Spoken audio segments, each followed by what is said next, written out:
നമ്മൾ ലേറ്റ് ആയിട്ട് കല്യാണം കഴിച്ചു, അല്ലെങ്കിൽ നമ്മൾ റിലേഷൻഷിപ്പിലൊന്നും ഇല്ലാതെ നമ്മളൊരാൾക്ക് ഇഷ്ടാവാതെ അല്ലെങ്കിൽ നമുക്കൊരാളെ ഇഷ്ടാവാതെ നമ്മളിങ്ങനെ ഒരു ബ്ലാങ്ക് ആയിട്ട് നടക്കുന്ന ടൈം ഉണ്ടല്ലോ, അത് ഒരു കണക്കിന് നല്ലതാണ്. കാരണം എന്താ അറിയോ, നമ്മളെ ചുറ്റുപാടും അല്ലെങ്കിൽ സ്റ്റീരിയോ ടൈപ്പ് ഫാമിലി ഫ്രണ്ട്സ് ഇവരൊക്കെ നമ്മളെ ഫോഴ്സ് ചെയ്തുകൊണ്ടിരിക്കും ഒരു കമ്മിറ്റ്മെന്റിലേക്ക് പോകാൻ വേണ്ടിയിട്ട്.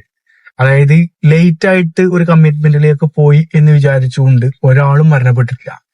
പക്ഷെ റോങ് ആയിട്ടുള്ള ഒരാളെ ചൂസ് ചെയ്തതിന്റെ പേരിൽ മരിച്ചുകൊണ്ട് ജീവിക്കുന്ന ഒരുപാട് ആളുകള്, ആണാവട്ടെ പെണ്ണാവട്ടെ, ആണിന് പെണ്ണും പെണ്ണിന് ആണും, അങ്ങനെ ജീവിക്കുന്ന ഒരുപാട് ആളുകൾ തെറ്റായ ആളെ കല്യാണം കഴിച്ചതിന്റെ പേരിൽ അല്ലെങ്കിൽ വീട്ടുകാരുടെ നിർബന്ധപ്രകാരം, ഇനി അതല്ല സ്വന്തമായിട്ട് റിലേഷൻഷിപ്പിലായിട്ടുണ്ടായിരുന്ന ആളുകളാണെങ്കിൽ പോലും ഒപ്പം ജീവിച്ചു തുടങ്ങിയതിന് ശേഷം നല്ല രീതിയിൽ ഒരു കൈൻഡ് ഓഫ് ഭയങ്കര വലിയ അകൽച്ചയിൽ ശാരീരികമായിട്ട് ചിലപ്പോൾ അടുത്തുണ്ടെങ്കിലും മാനസികമായ രണ്ട് കോണില് രണ്ട് എക്സ്ട്രീമിൽ ചിന്തിച്ചുകൊണ്ടിരിക്കുന്ന പെരുമാറിക്കൊണ്ടിരിക്കുന്ന ആളുകളുണ്ടാവും.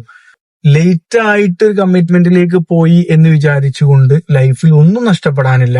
സോ നമ്മളെ ലൈഫിൽ നമ്മൾ നേരത്തെ ഒരു റോങ് ആയ പേഴ്സന്റെ അടുത്ത് നമ്മൾ കമ്മിറ്റ്മെന്റിലേക്ക് പോകുന്നതിലേറെ ബെറ്റർ ആണ് ലേറ്റ് ആയിട്ട് നല്ലൊരാള് വരുന്നത് വരെ വെയിറ്റ് ചെയ്യുന്നത്, അല്ലെ?